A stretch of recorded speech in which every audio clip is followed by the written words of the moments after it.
Assalamualaikum warahmatullahi wabarakatuh. Selamat malam dan salam sejahtera buat kita semua. Sobat Bapenda dimanapun berada, kembali lagi dengan channel kami di Bapenda Kukar dan Bapenda Kreatif. Malam ini kita kembali lagi bincang-bincang santai kita bersama saya Hasna Badahu. Namun sebelum kita lanjut, saya terlebih dahulu akan memperkenalkan narasumber kita pada malam hari ini. Telah hadir bersama kita pada malam hari ini Bapak Kepala Badan Pendapatan Daerah, yaitu Bapak Dr. Bahari Joko Susilo, dan juga bersama beliau ada Pak Freddy Wardana, benar ya Pak Freddy Wardana, Kasubit Perencanaan Pendapatan Bapenda Kabupaten Kutai Kartanegara. Baik, Bapak, gimana kabarnya Pak malam ini? Alhamdulillah, hari ini masih sehat. Alhamdulillah, baik Bapak. Kita bincang-bincang santai pada malam ini terkait dengan pendapatan kita sendiri ya Pak. Nah, pada tahun 2022 itu telah diterbitkan tentang undang-undang Undang-Undang Nomor 28 tentang APBN tahun 2023. Nah, kira-kira bagaimana dengan struktur pendapatan kita sendiri? Mungkin ini saya bertanya dulu dengan Pak Freddy. Kira-kira dari sumber mana saja pendapatan kita? Ya, bagaimana kita tahu di PP 12 tahun 2019 sebenarnya ada struktur APBD. Struktur APBD itu terdiri atas, itu pendapatannya terdiri atas pendapatan asli daerah.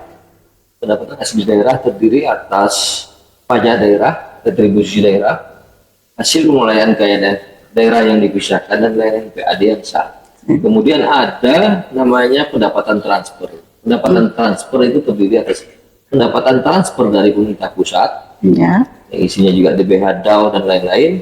Kemudian ada pendapatan transfer antar daerah. Itu isinya DBH, pajak provinsi, dan bantuan keuangan, serta yang ketiga lain-lain pendapatan yang sah. Itu biasanya isinya hibah dan lain-lain pendapatan sah menurut undang-undang.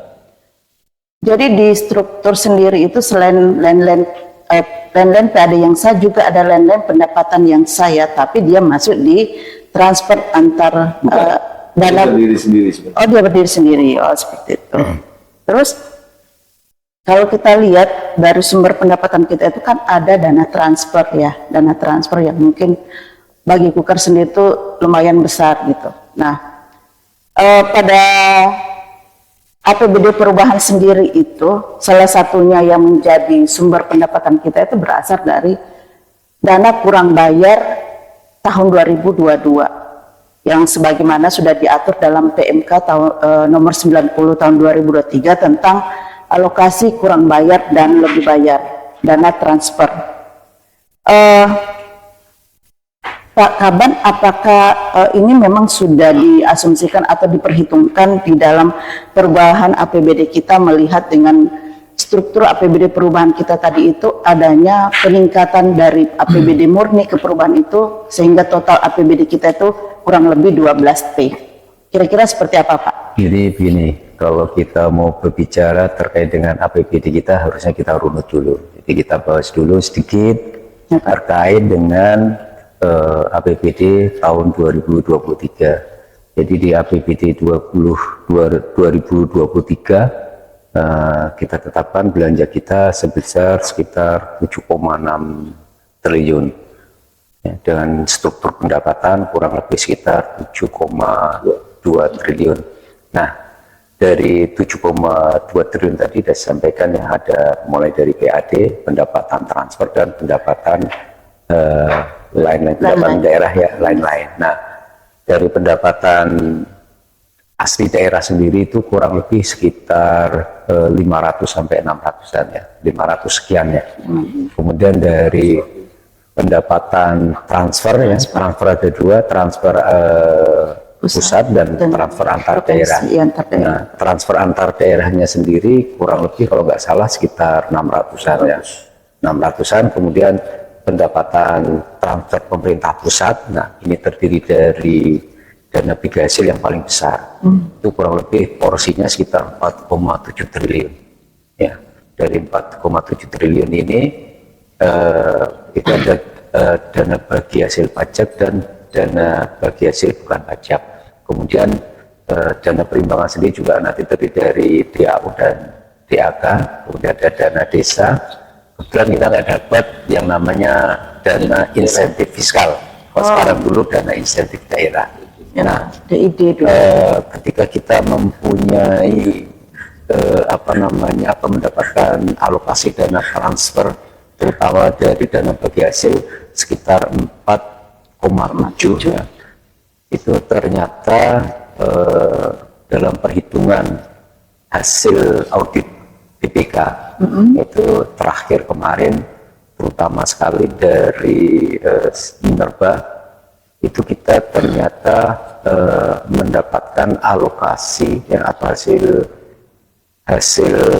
audit itu kurang lebih sekitar 15,2 triliun. Lumayan besar ya, Pak. Royaltinya, tetapi Royalti, ya. bagian kita dapatnya bukan hanya lumayan besar, 32%. 32%, kemudian 16%-nya itu ke provinsi, kemudian sekitar 20% itu kalau nggak salah 20 ya, itu di pemerintah pusat. Nah, tetapi dari 15,2 triliun ya, itu tahun 2022 sudah ditransfer sekitar 2,8 triliun. Nah, sehingga masih ada bersisa 12 sekian ya. 4, Kalau untuk Minerba toh? Ya, Minerban 2,8 tadi. Sehingga ketika kalau kita hitung-hitung ya, kalau itu 15,2, kemudian kalikan 32%, kemudian kita hitung lagi ada yang namanya, karena masih menghitungnya pakai Undang-Undang 28. Ya, Pak. Jadi ada bagi rata ke seluruh daerah. Jadi kita juga dapat bagi rata seluruh daerah kabupaten kota Kalimantan Timur. Jadi kurang lebih kita hitungannya punya 2,9 triliun. Sisanya yang belum ditransfer yang belum ditransfer itu kurang lebih 2,9 triliun. Nah, itulah yang kemudian di dalam APBD perubahan itu kemudian memang belum kita pakai semua angka itu. Kita baru mengalokasinya biasa ya, pemerintah pusat itu ketika nantinya akan menerbitkan PMK itu biasanya walaupun PMK-nya terbit umpamanya 2,9 triliun, belum tentu akan ditransfer semua. Iya, itu nanti juga biasanya nanti pemerintah pusat akan menyampaikan bahwa sesuai dengan kemampuan keuangan negara. Ya, itu satu. Yang kedua juga nanti disesuaikan dengan struktur yang ada di dalam APBN 2023. Nah, inilah kemudian yang terjadi sedikit masalah ya, karena ternyata di Undang-Undang APBN tahun 2023, Undang-Undang berapa ini? Undang-Undang 28 itu disebutkan yang pasal berapa itu? Pasal 10 ya, ayat 1 ya, kemudian huruf C ya, huruf C itu disampaikan bahwa kurang bayar dialokasikan sebesar 2,28 triliun yang nantinya akan dibagikan ke seluruh daerah. Tapi ternyata auditnya kurang lebih sekitar 26 triliun. Ada kekurangan. Itulah mungkin nantinya kemungkinan besar tidak akan disalurkan secara keseluruhan, walaupun PMK-nya ternyata cukup besar ya. Kita dapat alokasi di PMK berapa tadi? 90 ya. PMK 90 kita dapat kurang lebih sekitar 5,9 triliun. Sehingga PMK-nya tinggal 2,7. Nah, total PMK ya. Ya, total PMK itu 2,7 triliun. Nah, ini yang ketika kita menyusun APBD perubahan memperhitungkan seluruh apa namanya komponen-komponen Pendapatan, sumber-sumber Pak. pendapatan ya. Ya. Memang PAD tidak berubah. Iya Pak. Ya, tetapi kemudian kita punya silpa kurang lebih sekitar 2,8 triliun. Kemudian ditambah dengan apa namanya kurang bayar tahun-tahun sampai dengan tahun 2022, sehingga akhirnya struktur pendapatan di APBD perubahan itu mencapai sekitar 9 triliun 9088 tepatnya, sehingga belanja APBD Kabupaten Kutai Kartanegara pada APBD perubahan 2023 itu mencapai angka hampir 12 triliun. hampir 12 triliun lebih malah ya, Ya. 12 triliun lebih. Nah ini adalah APBD untuk masyarakat Kabupaten Kutai Kartanegara. Mungkin ini adalah APBD rekor terbesar sepanjang sejarah Kabupaten Kutai, dan ini wajib kita syukuri oleh seluruh masyarakat Kabupaten Kutai Kartanegara memiliki APBD yang sedemikian besar dan bisa sebesar-besarnya nanti digunakan untuk kesejahteraan masyarakat Kabupaten Kutai Kartanegara. Baik Bapak, tadi terkait dengan yang disampaikan Bapak itu bahwa pada Undang-Undang Nomor 28 Tahun 2022 tentang APBN 2003 itu ada dicantumkan, ada yang menurut Bapak itu menjadi masalah karena adanya peningkatan tadi kekurangan dana kurang bayar tadi itu Pak ya. Nah terkait dengan alokasi dana sendiri dari kurang bayar ini, yang menurut Bapak yang menjadi masalah tadi itu apa yang ada di dalam undang-undang tersebut, yang masih perlu pembiayaan, ada penambahan pembiayaan seperti itu Pak? Jadi begini, ini menurut penjelasan ada 2 kali sih ya penjelasan itu. Yang pertama itu di Jakarta tanggal 31 Agustus ya, itu disebutkan menurut Undang-Undang APBN ini ya, pasal 10 kalau nggak salah ya, pasal 10 ayat 1 huruf C ya, huruf C itu disebut bahwa kurang bayar itu dialokasikan 2,28 triliun, tetapi kemudian di dalam penjelasan ayat 1 poin C ini menyebutkan bahwa ada burden sharing di situ ya, itu 12 triliun. Nah ini yang menurut kami kok agak tidak nyambung. Ya. Sementara kurang bayar hanya ditetapkan alokasinya cuma 2,28, tapi kemudian burden sharingnya sekitar pas ya 12 triliun. Nah di samping juga di dalam penjelasan waktu di Jakarta dan di Makassar kemarin, burden sharing 12 triliun ini akan menjadi burden sharing itu kan pembagian beban atau tanggung jawab bersama. Ya, betul. Nah itu ternyata dibebankan kepada kurang bayar minerba. Ya, kurang bayar minerba. Jadi ini akan mengurangi jatahnya kabupaten, kota, provinsi, daerah penghasil. Ya, jumlahnya waktu itu sih kami pikir 12 triliun mungkin kalau dibagi rata daerah penghasil kita akan dipotong ya nggak banyak lah. Tapi ternyata potongannya ternyata luar biasa besar banyaknya. Jadi kalau dipakai untuk membangun jembatan mungkin bisa dapat 10 jembatan. Kalau jembatan seperti yang itu ya bisa dapat 3 jembatan. Iya Pak. Kalau nanti jembatan-jembatan yang ya di kecamatan bisa dapat 10 jembatan. Kalau dibangun untuk sekolah nggak tahu bisa dapat berapa puluh sekolah. Cukup besar. Sementara masyarakat Kabupaten Kutai Kartanegara saya yakin masih sangat membutuhkan anggaran tersebut. Nah belum lagi nanti daerah lain seperti provinsi kalau nggak salah itu potongannya hampir 1,5 triliun, luar biasa besarnya ya. Nah sementara burden sharing sendiri itu kalau tidak salah informasinya digunakan untuk subsidi energi.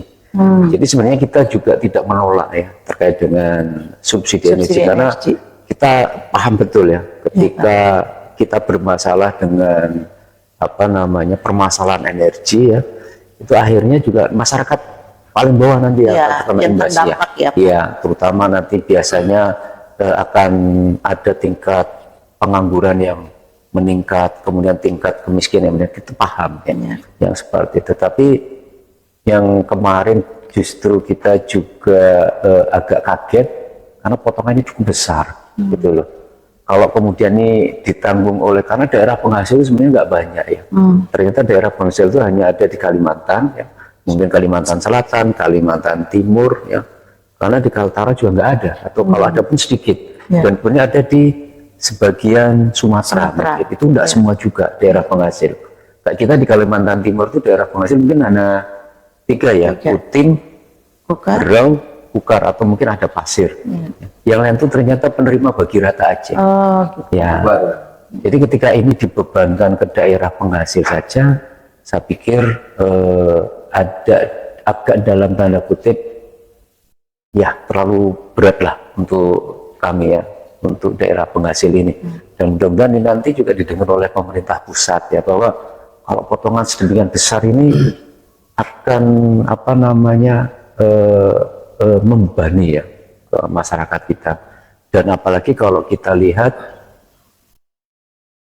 ini kan dari minerba ya. Ya. Mungkin kita semua tahu yang namanya minerba itu salah satunya memang menimbulkan permasalahan Sangat. dengan lingkungan. Ya. Dan kemudian kalau kita lihat, walaupun Kutai Kartanegara ternyata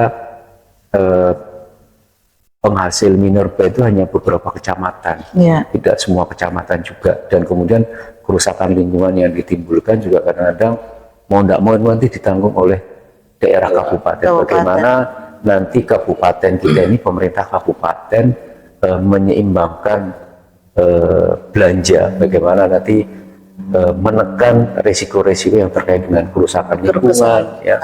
Kemudian konflik ya, yang paling kan sering terjadi ketika ada daerah pertambangan sedikit banyak ada sedikit konflik. Nah itu pemerintah daerah itu pasti nanti yang akan terdampak duluan, kemudian masyarakat yang pun akan mengeluh ada permasalahan macam-macam lah ya, itu pasti punya daerah yang duluan akan menghadapi itu semua. Nah makanya kalau memang ada burden sharing ya, ya kita harapkan ya silakan ya, enggak masalah sebenarnya burden sharing itu, karena memang itu kita punya tanggung jawab di situ, tapi nilainya mungkin tidak sebesar itulah ya. Kita paham ya itu. Bisa saya tambahkan sedikit? Silakan. Ya kalau kita mengharapkan sih sebenarnya proporsional burden sharing yang kemarin di kita pertemuan di Makassar, kita harapkan sih sebenarnya sebagaimana limpahan subsidi yang diberikan ke kita harus. Kalau ini kan beda, jadi potongan berdasarkan besaran DBH.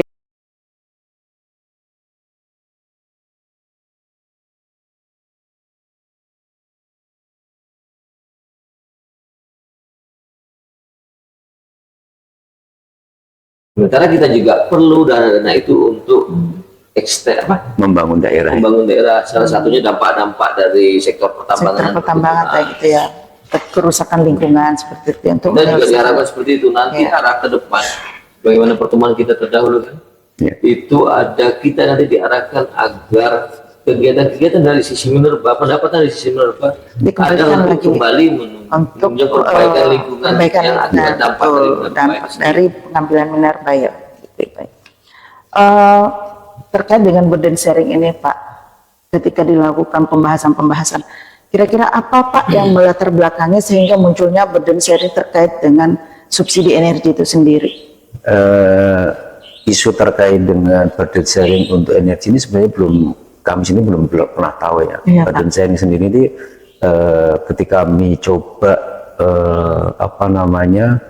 ya browsing ya dan sebagainya. Kita tahunya kan waktu COVID aja ya. Ya, waktu COVID itu aja burden sharing antara pemerintah dengan BI kalau tidak salah ya. Bank Indonesia ya, dalam rangka menanggulangi COVID-19 itu pun kemudian ya terjadi semacam deal ya. Kesepakatan. Nah ini bedanya dengan burden sharing daerah penghasil ini. Belum pernah kita diajak disosialisasikan, diajak bersepakat seperti apa, sehingga kalau umpamanya burden sharing Kukar dipotong 750 miliar, nanti dipakai untuk A, B, C, D, kita kalau itu berarti memang nanti kita akan mendapatkan manfaat yang baik lebih dari itu. Ada masalah mungkin, kan masalahnya cuma ini dibelanjakan untuk lewat APBD, ini dibelanjakan lewat APBN. Nggak masalah mungkin ya kalau itu seandainya sosialisasi atau sepakatan dengan baik. Tapi ini enggak kan, tiba-tiba contoh ya ketika kita di PMK itu mestinya kan ada yang namanya kurang bayar kita sekian lebih bayar sekian. Nah ini enggak, dikurang bayar langsung udah dipotong burden sharing. Seperti itu Dan net dapatnya mestinya ya kalau itu memang betul transparan sudah ya. Tapi harusnya memang lebih transparan lagi. Dan kita tahu kenapa angka kita berkurang itu karena memang transparansi pemerintah pusat juga lebih bagus. Akhirnya kita tahu juga, ya. Akhirnya kita ternyata ada kekurangan. Ya kita tanyakan ternyata berjalannya. Mestinya utuhnya sesuai dengan Undang-Undang 33 itu berapa kita dapat? Nah, ini kurang bayar kita sekian sesuai dengan Undang-Undang 33. Kemudian yang sudah dibayarkan kelebihan sekian, baru kemudian hitungan burden sharing sekian, sehingga bukan dapat sekian nanti akan dipotong lebih bayar sekian, dipotong burden sharing sekian, sehingga itu transparan betul kita tahu. Nah ini salahnya kita tidak tahu kita dipotong berapa, langsung dipotong kita aja gitu ya. Tahu-tahu begitu hitungan loh, oh kita dipotong kok banyak banget. Nah itu bagi kabupaten zaman dulu ya 700 miliar tuh banyak banget, walaupun kalau sekarang 700 miliar jadi nggak meskipun kondisi ibarat kata ekonomi kita ini lagi bagus-bagusnya Pak ya dengan APBD kita yang lumayan tinggi. Dan apakah nanti ke depan stabil seperti ini enggak? Tahun ini mungkin anggaplah ini 700 dari APBD kita berapa? Pendapatan 9 T ya. Ya kira-kira 10%-an dari pendapatan kita. Nah, tahun depan atau tahun berikutnya apakah kita akan seperti itu, ya? Kalau ini dipakai untuk tahun 2024, tahun 2025 kan jadi kontribusi yang cukup besar. Nah itulah makanya kita nggak menolak burden sharing tidak, tetapi mestinya ini dipakai apa sih? Dari awal kita diajak bersepakat. Oh untuk ini disosialisasikan, kemudian dipotong sekian untuk burden sharing peruntukan untuk ini. Nah, mungkin justru kita mendukung malah ya. Kalau memang ini ada transparansi seperti ini kan enggak. Kita cuma ngomong burden sharing. Pikir kita kan nggak akan sebesar itu dipotong. Jadi kalau dipotong sampai 700-an. Kabupaten kota lain penghasil dipotong ada yang 1 triliun. Provinsi ada dipotong sampai 1,5 triliun. Wah, ibarat apa namanya orang terkaget tuh rambutnya lah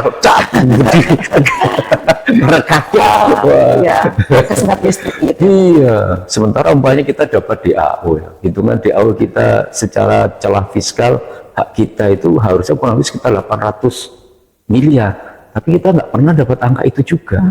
Ya, ketika waktu itu ya walaupun mungkin bahasanya bukan burden sharing, kita pernah dipotong DAO dalam rangka penanggulangan COVID, potong sekian nggak banyak ya, sekitar 9 miliar. Tapi ternyata tetap dialokasikan untuk Kukar, walaupun bukan kabupaten yang melaksanakan, tapi mungkin TNI, Polri yang memang bekerja untuk menanggulangi apa namanya COVID yang ada di Kukar. Lah mungkin kalau memang ada penjelasan yang jelas seperti itu, kita pasti mendukung. Welcome aja, tidak ada masalah. Tapi ini kan nanti kemarin ketika kami tanyakan kemarin akan ada PMK lagi terkait dengan burden sharing. Mudah-mudahan nanti PMK burden sharing-nya tuh bisa membuat kita lega.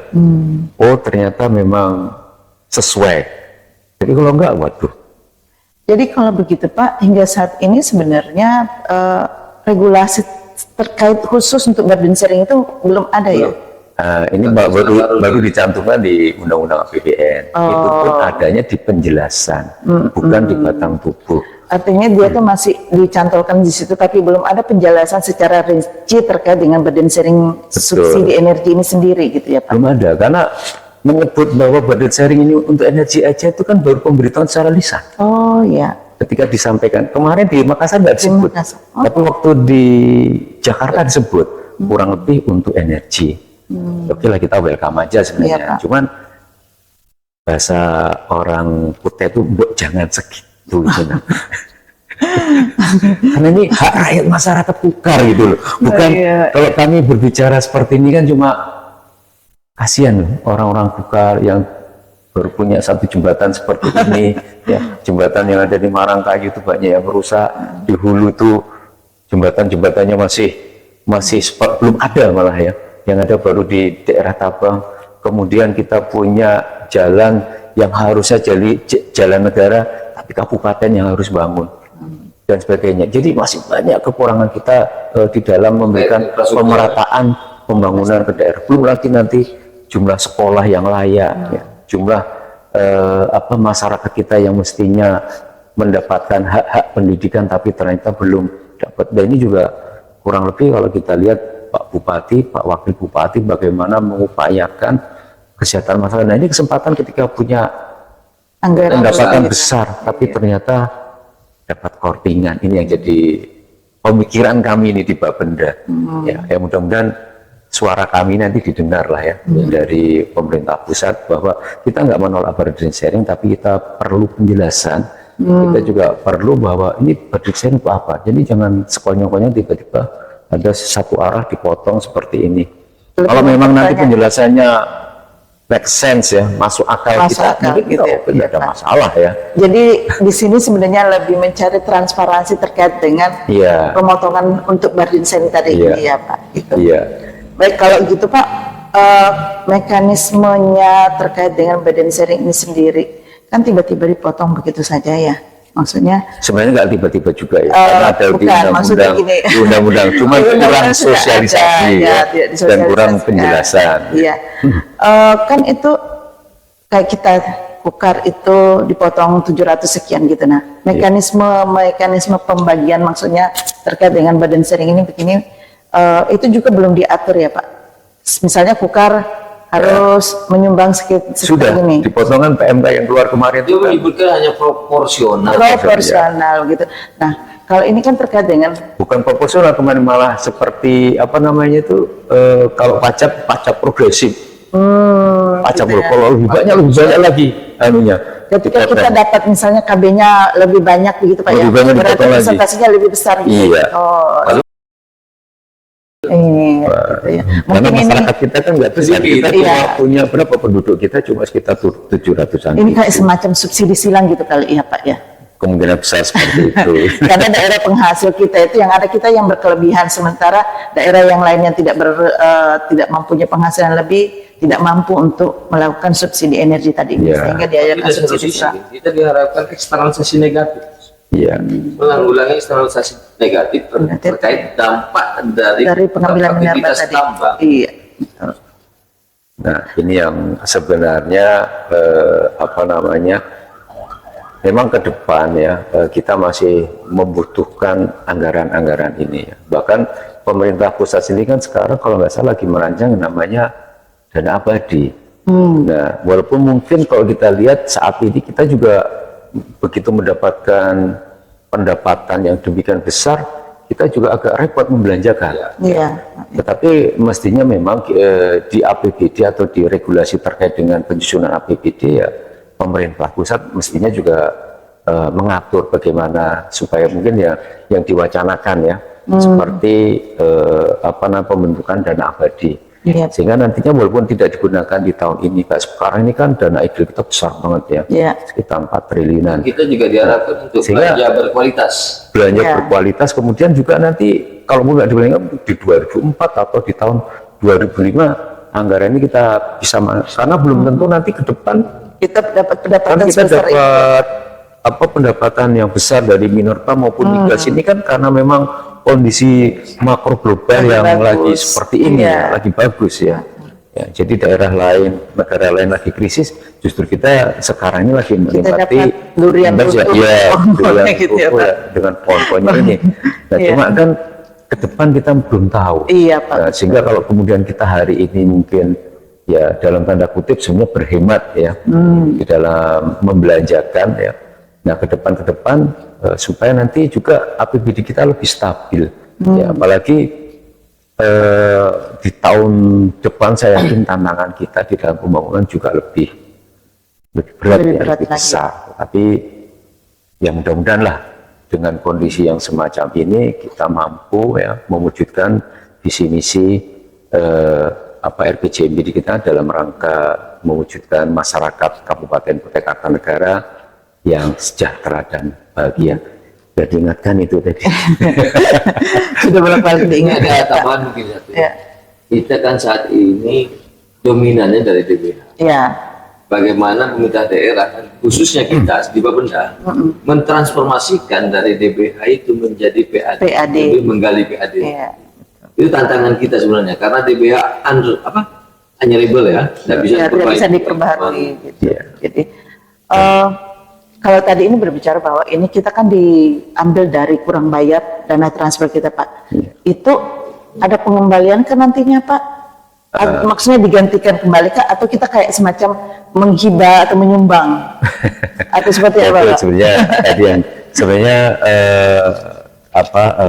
pengembalian kita juga nggak terlalu Berharap ya, Pak. Tapi paling enggak kita butuh penjelasan. Penjelasan aja ya, Sehingga Pak. ketika kita diberikan penjelasan yang baik, dan, penjelasan itu apa dan transparansinya juga lebih baik lagi, saya pikir kita juga yakin sih bisa memahami seperti ini. Tapi juga tadi yang perlu dipahami oleh pemerintah pusat juga bahwa kita masih Daerah juga perlu ya. karena kalau kita lihat kita punya luas wilayah 27.600 sekian kilometer persegi ya, itu lebih luas daripada Jawa Barat, lebih luas daripada Pulau Jawa ya. Ini mestinya juga tantangan kita. Ini kemudian bagaimana seperti saya sampaikan tadi, kita ini membangun jalan yang mestinya jadi kewenangan pemerintah pusat, jalan negara, tapi kemudian kita sendiri yang bangun dengan jarak berapa itu hampir 300 km ya. Yang mestinya kita membangun beberapa jembatan sehingga perekonomian daerah lebih cepat berkembang, lebih maju. Tapi ternyata waktu yang lalu kita nggak mampu APBD-nya. Nah, sebenarnya kemampuan APBD kita sekarang dengan demikian besar mampu membangun yang ini semua. Tapi kan APBD ini tidak bisa instan ya. Kalau kita sekarang punya anggaran besar, kemudian sekarang juga ada banyak proses yang harus kita lalui. Dan tidak gampang, tidak serta-merta gitu ya, Pak. Inginnya kemarin seperti Pak Bupati menyampaikan pengen bangun jembatan di Sebulu. Saya sampaikan kalau dari sisi anggaran Pak nggak masalah. Berapa sih bangun jembatan Sebulu? Paling kurang lebih sekitar 200-300 miliar. Ada anggaran, tapi ternyata untuk bangun ada tahapan-tahapannya yang harus kita selesaikan. Ini kita bangun pasar ya, yang sudah sekian lama terbengkelai ya, mangkrak. Akhirnya dengan anggaran yang cukup besar ini, akhirnya kita mampu bangun pasar yang ada di Tenggarong, kemudian pasar yang ada di Anggana. Nggak tahu lagi. Dan ini kan dalam rangka bagaimana nanti perekonomian masyarakat, ya, itu bisa kita majukan ya, sehingga masyarakat nanti bisa mempunyai kesejahteraan ya yang lebih baik lagi nanti. Iya, Pak. Baik. Mungkin ini terakhir Pak, terkait dengan dampak atas kebijakan tadi ini. Kebijakan yang kita kan juga masih membutuhkan informasi, transparansi terkait dengan untuk apa sih burden sharing tadi ini untuk subsidi energi. Meskipun kita sudah tahu bahwa ini untuk subsidi energi gitu ya Pak. Menurut Bapak, ketika sudah dilakukan burden sharing ini, kira-kira ada nggak impact balik ke kita itu? Kira-kira bargainingnya dengan pemerintah daerah kita sendiri terkait dengan ketika kita melakukan burden sharing? Kalau yang saat ini mungkin kita nggak oke lah, tidak ada masalah yang ini ya. Tetapi kedepannya mestinya ketika menetapkan kebijakan terkait dengan burden sharing, ajaklah daerah itu berbicara, mengumumkan pendapatnya, ya, sehingga burden sharing itu betul-betul namanya juga tanggung jawab bersama. Iya. Mestinya jangan sepihak dari pemerintah pusat aja, tapi dari daerah juga dimintai penjelasan. Gimana kalau ada burden sharing seperti ini, kira-kira setuju atau tidak, dan sebagainya. Inilah perlunya komunikasi. Tidak hanya satu arah, tiba-tiba kita dipotong, ya kan? Gitu. Tapi ada komunikasi dua arah. Daerah seperti apa ketika ada sehingga ketika kemudian daerah ini diminta penjelasan terkait burden sharing, ketika nanti setuju, daerah juga punya kebanggaan. Oh ternyata daerah kami ini juga menyumbang terhadap mampu berpartisipasi terkait dengan persoalan-persoalan nasional. Betul, Pak. Jadi pada dasarnya bahwa kita sebenarnya pemerintah Kulkar itu tidak menolak kebijakan burden sharing. Ya, kita Tapi anak yang manis ini diperlukan, sudah. iya. Kita tuh anak manis lah, Iya. ini nggak pernah ribut, ya. Tidak pernah. Ngomong juga masih santun, Iya, gitu kan. Tapi yang diperlukan ini hanya transparansi perihal pelaksanaan burden Ya. sharing itu sendiri. Mungkin seperti itu ya, Ya. Pak. Jadi kita ini yang diperlukan hanya komunikasi Ya. antara pemerintah daerah Tapi yang nggak paling penting juga ya berkeadilan juga lah. Baik, mungkin statement terakhir dari Pak Kaban kira-kira perihal bincang-bincang santai kita pada malam hari ini, kedepannya mau seperti apa, Pak? Ya, kita harapkan pembangunan Kabupaten Kutai Kartanegara ke depannya bisa lebih maju, lebih baik lagi ya, sehingga mimpi kita ya terkait dengan visi kita membangun masyarakat Kabupaten Kutai Kartanegara yang sejahtera dan bahagia itu bisa dapat Wujud. segera kita wujudkan. Iya. Nah, Amin. kemudian terkait dengan kebijakan-kebijakan antara pemerintah pusat ya, itu kita harapkan sebenarnya saling bersinergi, ya. Tidak kemudian kebijakan yang satu arah, tapi kemudian ketika menetapkan satu kebijakan, ya daerah-daerah itu juga diajak berkomunikasi, sehingga ketika ada permasalahan ini sama-sama memang betul-betul kita tanggung bersama, namanya juga tanggung jawab bersama, iya. Tidak hanya ketika menanggung kita bersama, tapi ketika ada masalahnya, nah kita suruh sama-sama iya, nanggung gitu. ini yang penting itu ya Iya, sebenarnya, sehingga nantinya ke depan antara pemerintah pusat dan pemerintah daerah itu bisa bersama-sama ya membangun negeri tercinta ini. NKRI Ya. harga mati. Baik, Bapak. Mungkin seperti itu kali bincang-bincang kita pada malam hari ini, Pak, karena kita dari tadi sudah juga mungkin durasinya sudah lewat ya, Pak. Iya. Harapannya kita bahwa memang kita tuh pengen mewujudkan Kutai Kartanegara yang sejahtera dan berbahagia. Intinya pada seperti itu ya, Pak. Siap. Apalagi dengan APBD kita sekarang yang besar banget gitu ya. Belanja tembus 12. Iya gitu. Jadi sehingga kita tuh kayak kita pengen semangatnya kita juga untuk membangun Kulkarni lebih besar lagi, Pak. Gitu. Baik, Sobat Bapenda, mungkin demikian tadi bincang-bincang kami dengan narasumber, yaitu ada Pak Kepala Badan Pendapatan Daerah Kabupaten Kutai Kartanegara dan juga Pak Freddy Wardana selaku Kasubit Perencanaan Pendapatan Daerah Bapenda. Tetap mengikuti kami, tetap dukung kami, karena kami bukan apa-apa tanpa dukungan Anda sekalian. Saya akhiri, mohon maaf atas segala kesalahan. Assalamualaikum warahmatullahi wabarakatuh. Waalaikumsalam warahmatullahi wabarakatuh. Pak Benda Jaya selalu.